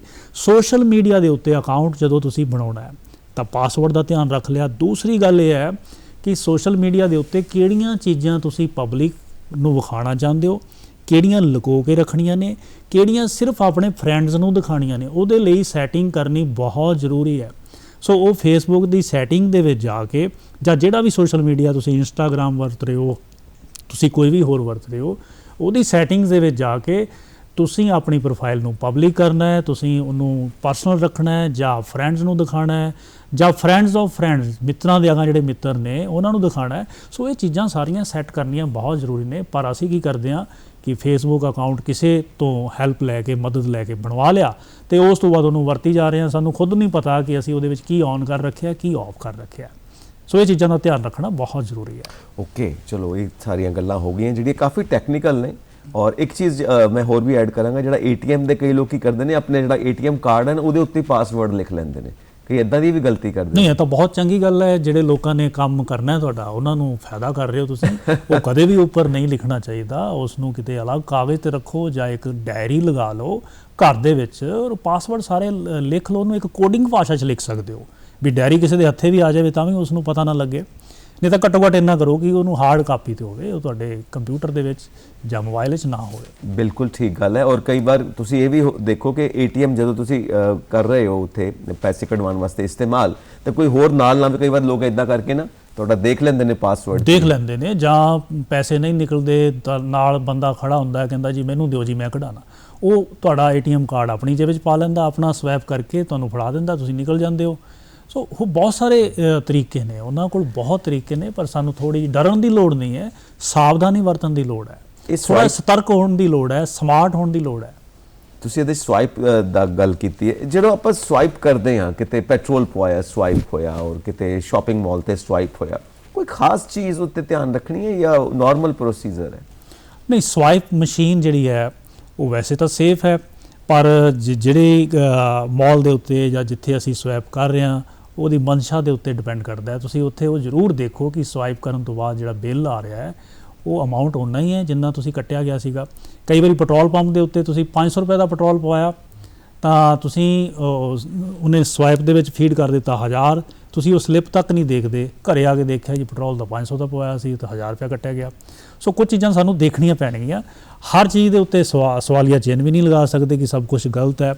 ਬਹੁਤ ਕੁਝ ਠੀਕ ਹੈ, ਪਰ ਬਹੁਤ ਵੱਡੇ ਜਿਹੜੇ ਆਪ ਸਾਈਬਰ ਮਾਹਿਰ ਨੇ ਉਹਨਾਂ ਨਾਲ ਵੀ ਸਾਈਬਰ ਠੱਗੀਆਂ ਵੱਜ ਚੁੱਕੀਆਂ ਨੇ। ਸਰਕਾਰ ਦੇ ਬਹੁਤ ਸਾਰੇ ਵੱਡੇ ਕੰਪਿਊਟਰ, ਸੁਪਰ ਕੰਪਿਊਟਰ, ਉਹ ਵੀ ਇਹਨਾਂ ਹਾਦਸਿਆਂ ਦਾ ਸ਼ਿਕਾਰ ਹੋ ਚੁੱਕੇ ਨੇ। ਸੋ ਉਸ ਕਰਕੇ ਅਸੀਂ ਸੁਰੱਖਿਅਤ ਨਹੀਂ ਹਾਂ, ਪਰ ਬਚਣ ਲਈ ਸਾਨੂੰ ਕੁਝ ਗੱਲਾਂ ਦਾ ਧਿਆਨ ਨਾਲੋਂ ਨਾਲ ਰੱਖਣਾ ਪਏਗਾ। ਠੀਕ ਹੈ ਸਰ, ਇਹ ਸਭ ਕੁਝ ਅਸੀਂ ਇਸਤੇਮਾਲ ਕਰਦੇ ਹਾਂ ਆਪਣੇ ਮੋਬਾਈਲ ਤੋਂ ਜੀ, ਕਿਉਂਕਿ ਸਾਡਾ ਔਜ਼ਾਰ ਤੇ ਉਹੀ ਹੋਇਆ ਨਾ। ਬਿਲਕੁਲ। ਹੁਣ ਮੋਬਾਈਲ ਹੀ ਸੇਫ ਨਹੀਂ, ਕਈ ਵਾਰ ਅਸੀਂ ਫਰੈਂਡਸ ਨੂੰ ਫੜਾ ਦਿੰਦੇ ਆ, ਕਿਤੇ ਪਿਆ ਤੇ ਪਿਆ ਹੀ ਹੈ ਨਾ, ਇਦਾਂ ਕਿਤੇ ਜਲਦੀ ਆਪ ਜ਼ਰਾ ਧਿਆਨ ਰੱਖੀ ਯਾਰ ਮੈਂ ਆਇਆ। ਮੋਬਾਈਲ ਨੂੰ ਕਿੱਦਾਂ ਸੇਫ ਰੱਖੀਏ ਤਾਂ ਕਿ ਮੋਬਾਈਲ ਦਾ ਕੋਈ ਗਲਤ ਇਸਤੇਮਾਲ ਨਾ ਹੋ ਜਾਵੇ ਸਾਡੇ ਦਾ? ਬਿਲਕੁਲ ਵਧੀਆ। ਸੋ ਉਹਦੇ ਲਈ ਸਭ ਤੋਂ ਪਹਿਲੀ ਗੱਲ ਤੇ ਹੈ ਕਿ ਮੋਬਾਈਲ ਦੇ ਉੱਤੇ ਪਾਸਵਰਡ ਜਿਹੜਾ ਹੈ ਉਹ ਲਗਾ ਕੇ ਰੱਖੋ। ਪੈਟਰਨ ਵਾਲਾ ਲਗਾਓ, ਪਰ ਇਹਨੂੰ ਦੂਜੇ ਨੰਬਰ ਤੇ ਤਰਜੀਹ ਦੇਵੋ। ਪਹਿਲਾਂ ਤਾਂ ਪਾਸਵਰਡ, ਨਹੀਂ ਪਾਸਵਰਡ ਵਾਲੇ ਚੱਕਰ ਵਿੱਚ ਪੈਣਾ ਤਾਂ ਪੈਟਰਨ ਲੌਕ, ਫੇਸ ਰੈਕੋਗਨੀਸ਼ਨ ਵਾਲੇ ਚੱਕਰ ਵਿੱਚ ਕਦੇ ਨਹੀਂ ਪੈਣਾ। ਉਹ ਪਾਸਵਰਡ ਜਲਦੀ ਖੁੱਲ੍ਹ ਜਾਂਦਾ। ਤੁਸੀਂ ਸੁੱਤੇ ਪਏ ਹੋ, ਤੁਹਾਡੇ ਬੱਚੇ ਹੀ ਤੁਹਾਡਾ ਪਾਸਵਰਡ ਮੋਬਾਈਲ ਨੂੰ ਖੋਲ੍ਹ ਲੈਂਦੇ ਨੇ, ਫੇਸ ਰੈਕੋਗਨੀਸ਼ਨ ਵਾਲਾ। ਫਿੰਗਰ ਵਾਲਾ ਲੌਕ ਵੀ ਬਹੁਤ ਸੁਰੱਖਿਅਤ ਹੈ, ਪਰ ਸ਼ਰਤ ਇਹ ਹੈ ਕਿ ਕੋਈ ਬੰਦਾ ਤੁਹਾਡੇ ਸੁੱਤੇ ਪਿਆਂ ਦੀ ਉਂਗਲ ਲਗਵਾ ਕੇ ਤਾਂ ਤੁਹਾਡਾ ਉਹ ਖੋਲ੍ਹ ਸਕਦਾ ਹੈ। ਸੋ ਇਸ ਕਰਕੇ ਬੈਕ ਐਂਡ ਦੇ ਉੱਤੇ ਪਾਸਵਰਡ ਰੱਖਣਾ ਜ਼ਰੂਰੀ ਹੈ। ਦੂਸਰੀ ਜਿਹੜੀ ਗੱਲ ਮੈਨੂੰ ਯਾਦ ਆ ਰਹੀ ਹੈ ਕਿ ਇੱਕ ਹਰ ਕੰਪਨੀ ਨੇ ਆਪਣੇ ਫੋਨ ਦੇ ਵਿੱਚ ਓਨਰ ਇਨਫੋਰਮੇਸ਼ਨ ਨਾਂ ਦੀ ਇੱਕ ਸੁਵਿਧਾ ਦਿੱਤੀ ਹੋਈ ਹੈ। ਤੁਸੀਂ ਸੈਟਿੰਗ ਦੇ ਵਿੱਚ ਜਾ ਕੇ ਓਨਰ ਇਨਫੋ ਨਾਂ ਦਾ ਇੱਕ ਸੈਟਿੰਗ ਮਿਲੇਗੀ, ਉੱਥੇ ਟੱਚ ਕਰਨਾ ਹੈ। ਉੱਥੇ ਤੁਸੀਂ ਆਪਣਾ ਨਾਮ ਤੇ ਆਪਣੇ ਘਰਦਿਆਂ ਦਾ ਮੋਬਾਈਲ ਨੰਬਰ ਟਾਈਪ ਕਰ ਦੇਣਾ, ਆਪਣਾ ਮੋਬਾਈਲ ਨੰਬਰ ਨਹੀਂ, ਨਾਲਦਿਆਂ ਦਾ। ਉਹਦਾ ਫਾਇਦਾ ਕੀ ਹੋਏਗਾ ਕਿ ਮੋਬਾਈਲ ਕਿਤੇ ਗੁੰਮ ਗਿਆ, ਡਿੱਗ ਪਿਆ, ਤਾਂ ਬਹੁਤ ਸਾਰੇ ਕੇਸ ਐਸੇ ਹੁੰਦੇ ਨੇ ਕਿ ਜਿਹਨੂੰ ਫੋਨ ਲੱਭਦਾ ਹੈ ਉਹ ਤੁਹਾਡਾ ਫੋਨ ਰੱਖਣਾ ਨਹੀਂ ਚਾਹੁੰਦਾ, ਤੁਹਾਡੇ ਤੱਕ ਪਹੁੰਚਾਉਣਾ ਚਾਹੁੰਦਾ, ਪਰ ਉਹਨੂੰ ਤਾਂ ਲੱਗਿਆ ਪਾਸਵਰਡ। ਤਾਂ ਉਹਨੂੰ ਕਿਵੇਂ ਪਤਾ ਲੱਗੂਗਾ ਕਿ ਇਹ ਫੋਨ ਤੁਹਾਡਾ ਹੈ? ਜੇ ਤੁਸੀਂ ਓਨਰ ਇਨਫੋਰਮੇਸ਼ਨ ਭਰੀ ਹੋਈ ਹੈ ਤਾਂ ਬੰਦ ਸਕਰੀਨ ਦੇ ਉੱਤੇ ਵੀ ਤੁਹਾਡੇ ਘਰਦਿਆਂ ਦਾ ਨੰਬਰ ਤੇ ਤੁਹਾਡਾ ਨਾਮ ਜਿਹੜਾ ਉਹ ਫਲੈਸ਼ ਕਰ ਰਿਹਾ ਹੋਏਗਾ ਔਰ ਉਹਨੂੰ ਫੋਨ ਕਰਕੇ ਤੁਹਾਡੇ ਤੱਕ ਉਹ ਫੋਨ ਪਹੁੰਚ ਸਕਦਾ ਹੈ। ਸੋ ਇਸ ਤਰੀਕੇ ਨਾਲ ਸੁਰੱਖਿਅਤ ਅਸੀਂ ਰੱਖ ਸਕਦੇ ਹਾਂ। ਹੋਰ ਬੜੇ ਤਰੀਕੇ ਨੇ, ਪਰ ਇਹ ਜਾਣਕਾਰੀ ਹੋਣੀ ਬਹੁਤ ਜ਼ਰੂਰੀ ਹੈ। ਮਤਲਬ ਇਹ ਹੈ ਕਿ ਤੁਸੀਂ ਪੂਰੀ ਜਾਣਕਾਰੀ ਹਾਸਿਲ ਕਰੋ। ਅਸੀਂ ਆਪਣੇ ਦਰਸ਼ਕਾਂ ਨੂੰ ਕਹਿਣਾ ਚਾਹਾਂਗੇ ਤਾਂ ਜਾ ਕੇ ਇਸ ਟੈਕਨੋਲੋਜੀ ਦਾ ਇਸਤੇਮਾਲ ਕਰੋ, ਤਾਂ ਕਿ ਕਿਤੇ ਵੀ ਤੁਹਾਡੇ ਕੋਲੋਂ ਗਲਤੀ ਨਾ ਹੋਵੇ ਤੇ ਤੁਹਾਡੀ ਗਲਤੀ ਦਾ ਫਾਇਦਾ ਕੋਈ ਦੂਜਾ ਉਠਾ ਕੇ ਤੁਹਾਨੂੰ ਕੋਈ ਨੁਕਸਾਨ ਨਾ ਪਹੁੰਚਾ ਸਕੇ। ਸੋ ਅਸੀਂ ਇਹਦੇ 'ਚ ਗੱਲ ਕਰਾਂਗੇ ਕਿ ਮੰਨ ਲਓ ਕੋਈ ਫਰਾਡ ਹੋ ਹੀ ਗਿਆ ਜੀ, ਤੁਹਾਡੇ ਨਾਲ ਕੋਈ ਠੱਗੀ ਵੱਜ ਗਈ ਜੀ, ਹੁਣ ਉਹਦੀ ਸੁਣਵਾਈ ਕਿੱਥੇ ਹੈ, ਸ਼ਿਕਾਇਤ ਕਿੱਥੇ ਕਰਨੀ ਹੈ, ਕਿਹਦੇ ਕੋਲ ਜਾ ਕੇ ਇਹ ਕਿਹੜਾ ਕਾਨੂੰਨ ਹੈ ਜਿਹੜਾ ਸਾਡੀ ਸਹਾਇਤਾ ਕਰ ਸਕਦਾ? ਜੀ, ਜਿਵੇਂ ਹੀ ਤੁਸੀਂ ਇਹ ਗੱਲ ਕੀਤੀ ਤਾਂ ਇੱਕ ਡਰ ਜਿਹਾ ਪੈਦਾ ਹੋ ਜਾਂਦਾ ਹੈ ਵੀ ਕਿਤੇ ਮੇਰਾ ਫੋਨ ਇਸ ਤਰ੍ਹਾਂ ਦਾ ਸਮੱਸਿਆ ਦਾ ਸ਼ਿਕਾਰ ਨਾ ਹੋ ਜਾਏ। ਤਾਂ ਪਹਿਲਾ ਕੰਮ ਜਿਹੜਾ ਹੁਣੇ ਹੀ ਕਰਨਾ ਹੈ ਤੁਸੀਂ ਜਾਂ ਅੱਜ ਹੀ ਕਰਨਾ ਹੈ, ਉਹ ਮੋਬਾਈਲ ਦਾ ਹੁੰਦਾ IMEI ਨੰਬਰ। ਇੱਕ ਇਕਵਿਪਮੈਂਟ ਦਾ ਯੂਨੀਕ ਨੰਬਰ ਹੁੰਦਾ ਹੈ। ਹਰੇਕ ਮਸ਼ੀਨ ਦਾ ਆਪਣਾ ਇੱਕ ਵਿਲੱਖਣ ਨੰਬਰ ਹੈ। ਉਹ ਨੰਬਰ ਤੁਸੀਂ ਆਪਣੇ ਮੋਬਾਈਲ ਦੇ ਵਿੱਚੋਂ ਕੱਢ ਲੈਣਾ। ਉਹਦੇ ਲਈ *#06# ਇਹ ਦਬ ਲੈਣਾ, *#06#। ਇਹ ਕੋਡ ਜਿਵੇਂ ਹੀ ਟਾਈਪ ਕਰੋਗੇ ਸਕਰੀਨ ਦੇ ਉੱਤੇ IMEI ਨੰਬਰ ਤੁਹਾਡੇ ਕੋਲ ਇੱਕ ਜਾਂ ਦੋ ਨੰਬਰ, ਜੇ 2 ਸਲੋਟ ਵਾਲਾ ਹੈ ਉਹ ਨੰਬਰ ਆ ਜਾਏਗਾ। ਉਹਦਾ ਸਕਰੀਨਸ਼ਾਟ ਲੈ ਕੇ ਜਾਂ ਨੋਟ ਕਰਕੇ ਰੱਖੋ। ਰੱਬ ਨਾ ਕਰੇ, ਇਹ ਦੇਖੋ ਸਕਰੀਨ ਦੇ ਉੱਤੇ ਦਰਸ਼ਕ ਦੇਖ ਰਹੇ ਨੇ ਕਿ IMEI ਨੰਬਰ ਜਿਹੜਾ ਹੈ ਉਹ ਤੁਸੀਂ ਕਿਸ ਤਰੀਕੇ ਦੇ ਨਾਲ ਕੱਢਣਾ। ਇਹ ਕੋਡ ਟਾਈਪ ਕਰਕੇ ਕੱਢ ਲੈਣਾ ਤੇ ਇਹ ਨੰਬਰ ਨੂੰ ਕਰ ਲੈਣਾ ਸੇਵ। ਰੱਬ ਨਾ ਕਰੇ ਕਿ ਕੱਲ੍ਹ ਨੂੰ ਤੁਹਾਡਾ ਫੋਨ ਜਿਹੜਾ ਹੈ ਹੈਕ ਹੋ ਜਾਂਦਾ ਹੈ ਜਾਂ ਕੋਈ ਫਰਾਡ ਹੋ ਜਾਂਦਾ ਹੈ, ਤੁਸੀਂ ਬਲੌਕ ਕਰਵਾਉਣਾ ਚਾਹੁੰਦੇ ਹੋ, ਤਾਂ ਸਭ ਤੋਂ ਪਹਿਲਾਂ FIR ਦਰਜ ਕਰਾਉਣੀ ਹੈ। FIR ਆਨਲਾਈਨ ਵੀ ਹੋ ਜਾਂਦੀ ਹੈ ਜਾਂ ਨੇੜੇ ਵਾਲੇ ਕਿਸੇ ਵੀ ਪੁਲਿਸ ਥਾਣੇ ਤੇ ਜਾ ਕੇ ਕਰਵਾ ਸਕਦੇ ਹੋ। FIR ਦੇ ਵਿੱਚ 2 ਚੀਜ਼ਾਂ ਮੰਗੀਆਂ ਜਾਂਦੀਆਂ ਨੇ, ਸਿਮ ਦਾ ਨੰਬਰ, ਫੋਨ ਨੰਬਰ, ਤੇ ਤੀਜੀ ਚੀਜ਼ ਤੁਹਾਡਾ IMEI ਨੰਬਰ ਵੀ ਲਿਖਣਾ ਪੈਂਦਾ ਹੈ। ਸੋ ਇਸ ਕਰਕੇ ਇਹਨੂੰ ਸਾਂਭ ਕੇ ਰੱਖਣਾ ਜ਼ਰੂਰੀ ਹੈ। ਦੂਸਰਾ ਕੰਮ ਜਿਹੜਾ ਅਗਲਾ ਹੁੰਦਾ ਹੈ ਕਿ ਜਿਹੜੀ ਕੰਪਨੀ ਦਾ ਸਿਮ ਹੈ ਉਸ ਕੰਪਨੀ ਨੂੰ ਟੋਲ ਫ੍ਰੀ ਨੰਬਰ ਦੇ ਉੱਤੇ ਤੁਸੀਂ ਫੋਨ ਕਰਕੇ ਉਹਨੂੰ ਬਲੌਕ ਕਰਵਾਉਣਾ ਹੋਏਗਾ, ਤਾਂ ਹੀ ਬਚ ਸਕਦੇ ਹੋ। ਜੇ ਮੰਨ ਲਓ ਬੈਂਕ ਦਾ ਫਰਾਡ ਹੋ ਗਿਆ ਤਾਂ ਫਟਾਫਟ ਆਨਲਾਈਨ ਜਿਹੜਾ ਤੁਸੀਂ ਹੈ ਬੈਂਕ ਦੀ ਜਿਹੜੀ ਮੋਬਾਈਲ ਨੰਬਰ ਹੈ ਉਹਦੇ ਉੱਤੇ ਟੋਲ ਫ੍ਰੀ ਨੰਬਰ ਦੇ ਉੱਤੇ ਤੁਸੀਂ ਆਪਣਾ ਆਇਡੈਂਟੀਟੀ ਦੱਸ ਕੇ ਤੁਸੀਂ ਫਟਾਫਟ ਉਹਨੂੰ ਬਲੌਕ ਕਰਵਾਉਣਾ ਹੋਏਗਾ, ਤਾਂ ਜੋ ਟ੍ਰਾਂਜੈਕਸ਼ਨ ਅੱਗੇ ਤੋਂ ਅੱਗੇ ਨਾ ਚਲੀ ਜਾਏ। ਇਹ ਹੋ ਸਕਦਾ ਹੈ ਕਿ ਜਿਹੜੇ ਬੰਦੇ ਨੇ ਫਰਾਡ ਕੀਤਾ ਉਹਨੇ ਪੈਸੇ ਕਢਵਾ ਲਏ, ਬੈਂਕ ਦੇ ਕੋਲ ਚਲੇ ਗਏ, ਤੁਸੀਂ ਫਟਾਫਟ ਰਿਪੋਰਟ ਕੀਤੀ, ਬੈਂਕ ਨੇ ਉਹਨੂੰ ਫਰੀਜ਼ ਕਰ ਲੈਣਾ, ਪੈਸੇ ਤੁਹਾਨੂੰ ਵਾਪਸ ਮਿਲ ਜਾਣਗੇ। ਸੋ ਉਹਦੇ ਲਈ SMS ਅਸੀਂ ਜਦੋਂ ਦੇ WhatsApp ਤੇ ਆਏ ਆ ਨਾ SMS ਐਪ ਦਾ ਇਸਤੇਮਾਲ ਹੀ ਘੱਟ ਕਰਦੇ ਆ, ਕਿਉਂਕਿ ਜਿੰਨੇ ਮੈਸੇਜ ਪੈਸੇ ਕੋਈ ਕਢਵਾ ਰਿਹਾ ਹੈ, ਤੁਸੀਂ ਕਢਵਾ ਰਹੇ ਹੋ ਜਾਂ ਕੋਈ ਬੰਦਾ ਤੁਹਾਡੇ ਨਾਲ ਠੱਗੀ ਕਰ ਰਿਹਾ, ਉਹਦਾ ਮੈਸੇਜ ਤੁਹਾਨੂੰ SMS ਰਾਹੀਂ ਆਉਣਾ ਹੈ। ਸੋ SMS ਦੇ ਉੱਤੇ ਨਜ਼ਰ ਬਣਾਈ ਰੱਖਣਾ ਚਾਹੀਦਾ ਹੈ ਜੇ ਤੁਸੀਂ ਰੋਜ਼ਾਨਾ ਆਪਣੇ ਕੰਮਕਾਰ ਦੇ ਵਿੱਚ ਨੈੱਟ ਬੈਂਕਿੰਗ ਦੀ ਵਰਤੋਂ ਕਰਦੇ ਹੋ ਤਾਂ। ਜੀ, ਹੁਣ ਇਹ ਹੈਗਾ ਕਿ ਜਿਹੜਾ ਅਸੀਂ toll free number, helpline number ਕੋਈ ਹੈ ਜਿਹੜਾ ਦੱਸ ਦਿਓ ਸਾਡੇ ਦਰਸ਼ਕਾਂ ਨੂੰ, ਤਾਂ ਕਿ ਕਿਤੇ ਕੋਈ ਸ਼ਿਕਾਇਤ ਦਰਜ ਕਰਵਾਉਣੀ ਹੋਵੇ। ਹਾਂ ਬਿਲਕੁਲ, ਦੇਖੋ ਇਹਦੇ ਲਈ ਮਦਦ ਕਰਦਾ ਸਾਡਾ IT ਐਕਟ 2008 ਦੇ ਵਿੱਚ ਇਹਦੀ ਸੋਧ ਕੀਤੀ ਗਈ ਸੀ। 2009 ਦੇ ਵਿੱਚ ਸਾਡੇ ਕੋਲ 44A ਜਿਹੜੀ ਧਾਰਾ ਹੈ ਤੇ 66 ਇਹ ਨੰਬਰ ਹੈ ਜੀ 155 260 ਟੋਲ ਫ੍ਰੀ ਨੰਬਰ ਹੈ। ਇਹ national cyber crime reporting portal ਦਾ ਨੰਬਰ ਹੈ। ਸਵੇਰੇ 9 ਤੋਂ ਸ਼ਾਮੀ 6 ਵਜੇ ਤੱਕ ਇਸ ਫੋਨ ਨੰਬਰ ਦੇ ਉੱਤੇ ਤੁਸੀਂ ਕਾਲ ਕਰਕੇ ਆਪਣਾ ਜਿਹੜਾ ਰਿਪੋਰਟ ਹੈ, ਆਪਣੀ ਕੰਪਲੇਂਟ ਉਹ ਤੁਸੀਂ ਦਰਜ ਕਰਵਾ ਸਕਦੇ ਹੋ। ਤੇ IT ਐਕਟ ਦੀ ਮੈਂ ਗੱਲ ਕਰ ਰਿਹਾ ਸੀ ਕਿ 44A ਧਾਰਾ ਹੈ, 66A ਧਾਰਾ ਹੈ। ਇਹ ਧਾਰਾਵਾਂ ਦੇ ਤਹਿਤ ਜੇ ਕੋਈ ਬੰਦਾ ਸਬੂਤ ਪਾਇਆ ਜਾਂਦਾ ਹੈ ਕਿ ਇਸਨੇ ਸਾਈਬਰ ਕ੍ਰਾਈਮ ਕੀਤਾ ਹੈ ਤਾਂ ਉਹਦੇ ਲਈ ਸਜ਼ਾ ਵੀ ਬਹੁਤ ਵੱਡੀ ਹੈ, ਉਹਦੇ ਲਈ ਜੁਰਮਾਨਾ ਵੀ ਬਹੁਤ ਵੱਡਾ ਹੈ, ਔਰ ਬੇਲ ਵੀ ਨਹੀਂ ਹੁੰਦੀ। ਸੋ ਇੱਕ ਜਾਂਦੇ ਜਾਂਦੇ ਸਾਨੂੰ ਇਹ ਦੱਸੋ ਕਿ ਅਵੇਅਰਨੈਸ, ਜਾਗਰੂਕਤਾ ਕਿੱਦਾਂ ਫੈਲਾਈ ਜਾਵੇ ਇਸ ਨੂੰ ਲੈ ਕੇ, ਬੱਚਿਆਂ ਵਿੱਚ ਵੀ ਵੱਡਿਆਂ ਵਿੱਚ ਵੀ, ਔਰ ਇਹਦੇ ਵਿੱਚ ਜਿਹੜੇ ਟਿਪਸ ਨੇ ਉਹ ਕਿਹੜੇ-ਕਿਹੜੇ ਨੇ?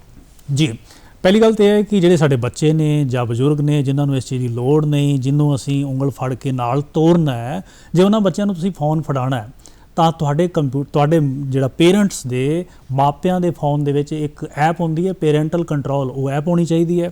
ਉੱਥੇ ਲਿੰਕ ਕੀਤਾ ਹੋਵੇ ਤੁਹਾਡੇ ਬੱਚੇ ਦੇ ਫੋਨ ਨਾਲ, ਸਾਰੀ ਜਾਣਕਾਰੀ ਪੇਰੈਂਟਲ ਕੰਟਰੋਲ ਦੇ ਉੱਤੇ ਮਿਲਦੀ ਰਹਿੰਦੀ ਹੈ। ਸੋ ਇਸ ਗੱਲੋਂ ਵੀ ਤੁਸੀਂ ਚਿੰਤਾ ਮੁਕਤ ਹੋ ਜਾਓ। ਪਰ ਜੇ ਬੱਚਾ ਵੱਡਾ ਹੋ ਗਿਆ ਤਾਂ ਫਿਰ ਸਾਡਾ ਕੋਈ ਅਧਿਕਾਰ ਨਹੀਂ ਕਿ ਉਹਦੀ ਹਰ ਗੱਲ ਦੇ ਉੱਤੇ ਅਸੀਂ ਨਜ਼ਰ ਰੱਖੀਏ।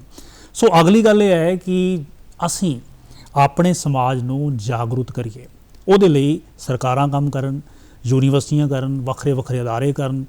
ਤਾਂ ਕੰਪਿਊਟਰ ਤੇ ਇੰਟਰਨੈਟ ਦੀ ਸੁਰੱਖਿਆ ਇਸ ਵਿਸ਼ੇ ਦਾ ਮੈਂ ਤਾਂ ਕਹਿੰਦਾ ਕਿ ਸਕੂਲਾਂ ਦੇ ਪਾਠਕ੍ਰਮ ਦੇ ਵਿੱਚ ਵੀ ਇਹ ਇੱਕ ਸਬਜੈਕਟ ਹੋਣਾ ਚਾਹੀਦਾ ਹੈ, ਯੂਨੀਵਰਸਿਟੀਆਂ 'ਚ ਇਹ ਸਬਜੈਕਟ ਹੋਣਾ ਚਾਹੀਦਾ ਹੈ, ਕਿਉਂਕਿ ਬਹੁਤ ਵੱਡੀ ਗਿਣਤੀ ਦੇ ਵਿੱਚ ਪੈਸੇ ਦਾ ਨੁਕਸਾਨ ਨਹੀਂ ਹੋ ਰਿਹਾ। ਲੋਕ ਆਤਮ ਹੱਤਿਆਵਾਂ ਕਰ ਰਹੇ ਨੇ, ਲੜਕੀਆਂ ਆਤਮ ਹੱਤਿਆਵਾਂ ਕਰ ਰਹੀਆਂ ਨੇ ਕਿ ਉਹਨਾਂ ਦਾ ਜਿਹੜਾ ਹੈ ਅਕਾਊਂਟ ਜਿਹੜਾ ਹੈ ਉਹ ਹੈਕ ਹੋ ਗਿਆ। ਸੋ ਇਸ ਤਰੀਕੇ ਦੇ ਨਾਲ ਅਸੀਂ ਸੁਰੱਖਿਅਤ ਹੋ ਸਕਦੇ ਹਾਂ। ਸਾਵਧਾਨੀ ਨਾਲ ਚੱਲੋ, ਸੰਜਮ ਨਾਲ ਇਸਤੇਮਾਲ ਕਰੋ। ਇਹਦੀ ਵੱਧ ਵਰਤੋਂ ਤੇ ਦੁਰਵਰਤੋਂ ਜਿਹੜੀ ਹੈ ਉਹ ਮਾੜੀ ਹੈ। ਚੰਗੀ ਵਰਤੋਂ ਜਿਹੜੀ ਹੈ ਉਹ ਹਮੇਸ਼ਾ ਹੀ ਟੈਕਨੋਲੋਜੀ ਬਣੀ ਚੰਗੀ ਵਰਤੋਂ ਲਈ ਹੈ। ਸੋ ਅਸੀਂ ਸਿੱਧਾ ਚੰਗੀ ਵਰਤੋਂ ਦੇ ਉੱਤੇ, ਉਸ ਰਸਤੇ ਦੇ ਉੱਤੇ ਚੱਲ ਕੇ ਹੀ ਆਪਣੇ ਜੀਵਨ ਨੂੰ ਸਫਲ ਬਣਾ ਸਕਦੇ ਹਾਂ ਤੇ ਇਸ ਟੈਕਨੋਲੋਜੀ ਦਾ ਸਦ ਉਪਯੋਗ ਕਰ ਸਕਦੇ ਹਾਂ। ਡਾਕਟਰ ਕੰਬੋਜ, ਤੁਹਾਡਾ ਬਹੁਤ-ਬਹੁਤ ਸ਼ੁਕਰੀਆ, ਤੁਸੀਂ ਇਸ ਵਿਸ਼ੇ ਦੇ ਉੱਤੇ ਜਾਣਕਾਰੀ ਦਿੱਤੀ। ਥੈਂਕ ਯੂ ਸੋ ਮਚ, ਬਹੁਤ-ਬਹੁਤ ਸ਼ੁਕਰੀਆ। ਸ਼ੁਕਰੀਆ ਜੀ। ਤੁਹਾਡਾ ਵੀ ਸ਼ੁਕਰੀਆ।